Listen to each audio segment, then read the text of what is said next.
Bonjour à toutes et à tous, on se retrouve aujourd'hui comme convenu pour un retour de résumé sur un livre dont je vous ai parlé en story Instagram. Alors le livre que je viens de terminer, c'est le livre de la beauté spirituelle. Donc l'auteur est un médecin, le docteur Deepak Chopra. Donc il a écrit à peu près 80 livres. C'est un livre de poche qui se lit quand même assez bien, en tout cas je trouve assez vite. Et vous avez plus de 500 pages, ouais, avec tout à la fin du livre des recettes inclus, des recettes alimentaires. Le livre, quand on lit le titre, donc le livre de la beauté spirituelle, quand je l'ai lu, ce qui m'a attiré, bon, c'est bien sûr le titre. Et je pensais qu'effectivement, dans ce livre, on allait avoir un développement sur la partie vraiment spirituelle, état d'esprit qu'il faut avoir en lien avec la beauté. Or, finalement, il en parle, mais vraiment à la fin du livre. Et finalement, pas tant que ça. Donc, vous avez un bon quart du livre où il va aborder, je crois, 4 ou 5 piliers de la beauté. Donc, dans un premier temps, le livre va aborder tout ce qui va être alimentation, donc tout ce qui va impacter du point de vue physique notre beauté et notre bien-être. Donc, il y a toute une grosse partie donc, sur l'alimentation. Alors, je ne vais pas développer, je ne vais pas rentrer dans les détails, c'est pas le but. Ensuite, donc, il va vous dire les aliments à inclure vraiment pour avoir une belle santé.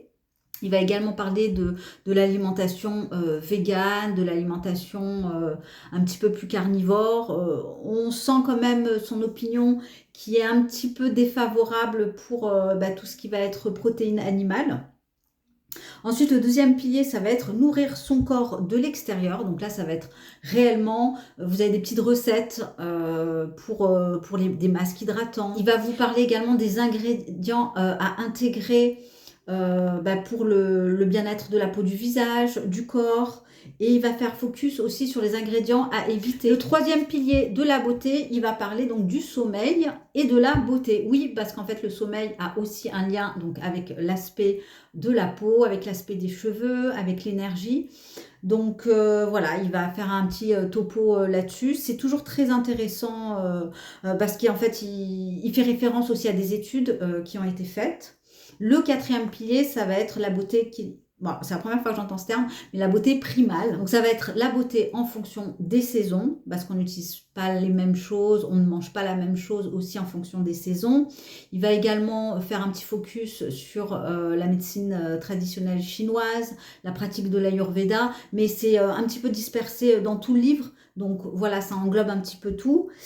Il va vous parler également des énergies solaires, lunaires et puis la connexion à la Terre qui est également très importante. Donc connexion à la Terre, à la nature, etc.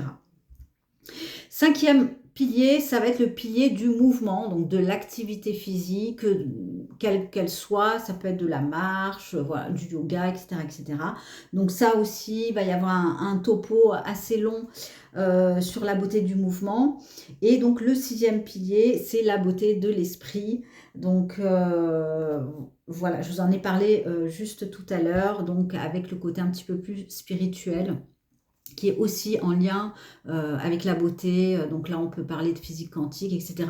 Mais là, c'est une partie, moi, qui m'a pas trop inspirée, hein, vraiment. Donc, c'est un livre que j'ai énormément apprécié. Moi, je me fais également un petit point. Une fois que j'ai terminé le livre, je me pose la question, est-ce que c'est un livre que j'ai envie de relire? Parce que là, en fait, je l'ai lu sans prendre de notes.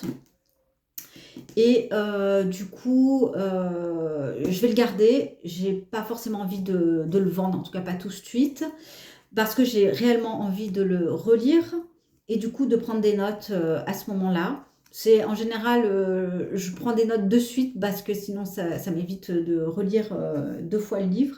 Mais celui-là, j'ai vraiment envie de le garder. Donc voilà, s'il vous intéresse, n'hésitez pas. C'est un petit livre qui se lit assez bien.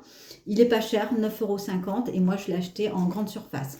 Voilà, donc j'espère que ma petite explication vous aura donné envie ou pas, à contrario de faire une petite lecture pour cet été. Puis je vous dis à très bientôt. Bye!